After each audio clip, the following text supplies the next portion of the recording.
In this video, I'll show you how to use the flatten function in Google Sheets to easily transform data that's in tabular form or in multiple columns into a single column or a single list.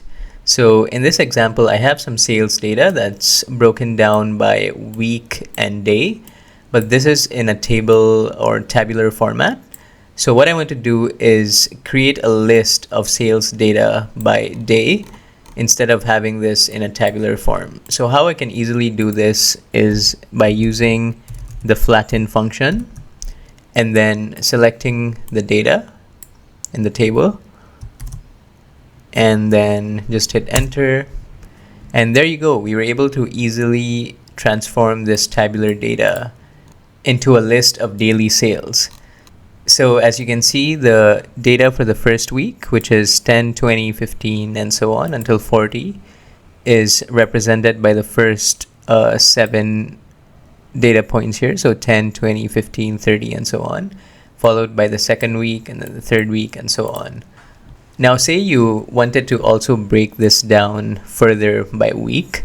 What you could also do is include column A in your range. So instead of just having the numerical data in the range, you can include the row headers. So include week 1, week 2, week 3, and week 4, and then hit enter. And then you can also break the data by week in that way. So that's definitely very handy.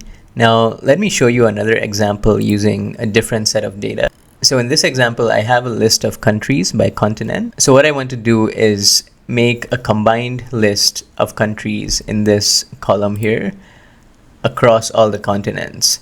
So the easiest way to do this is by using, again, the flatten function and then just selecting all the countries here and then hitting enter. So now we have a column where we combined all the countries across all continents. Now, one thing you'll notice in this column is we do have some blanks that populated here. So this is because we selected the entire range, including these blanks in some of the columns.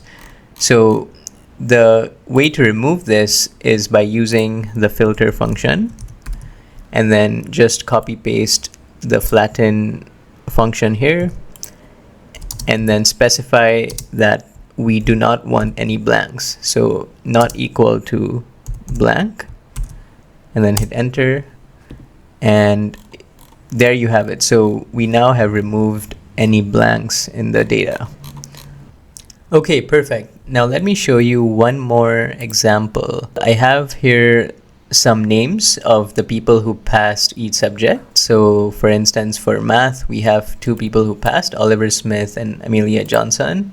And then for science, we have these set of people, these 6 people who passed the subject. And what I want to do is create a list of all people who passed without any duplicates. So again, I can use the function flatten and then select all the names here and then click enter. And then I'll do the same thing where I will remove any blanks. So I can do that by adding a filter and then copy pasting this flatten function, not equal to blanks. So there we have the blanks removed. Now, one thing you'll notice is we have duplicates here. So for example, Oliver Smith appears twice. That's because Oliver Smith passed more than one subject. So his name appears more than once. So how we can get rid of the duplicates is then use the unique function like this. And there you go. So we were able to generate a list of all people who passed across all subjects using a combination of flatten, filter, and unique. So I hope you found this video helpful, and don't forget to like and subscribe.